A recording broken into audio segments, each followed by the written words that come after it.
Gaurang Sinha caught up with the CEA Chairman Arvind Subramanian, who is one of the 5 members.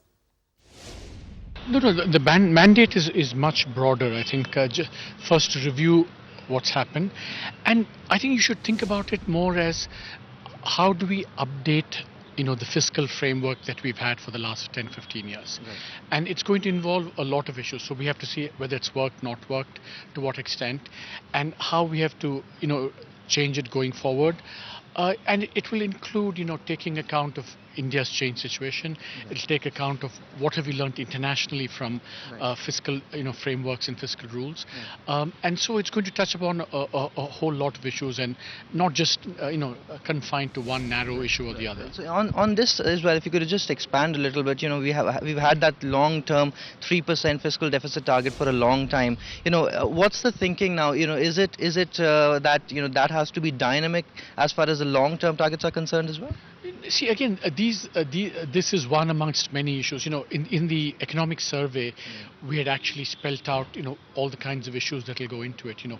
Should we have a debt target, a deficit target? Should it be cyclically adjusted, not cyclically adjusted? Should it be a range? Should it be a point? Should there be rules? Should there be discretion?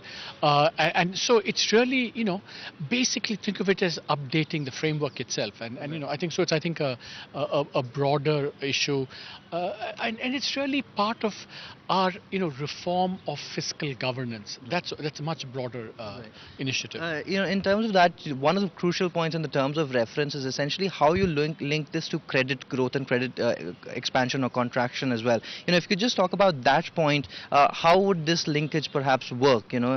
See, the way I view it as the whole question of should these targets be cyclically adjusted or not, right. And how should natural stabilizers work? Right. I think it's related to that. So it's a little bit broader, I think, than that. Yeah. Right. And finally, sir, what sort of impact? We are obviously looking at the question of central deficits here.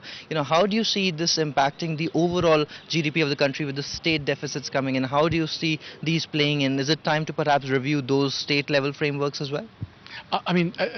Those are decisions I think we'll take as we go along. It's not something to be said right now. Find us on Facebook at facebook.com/ETNow, and don't forget to click the like button. You can also follow us on Twitter at ETNowLive. To stay updated with all our programming, hit the subscribe button on our YouTube channel by logging on to youtube.com/user/ETNow.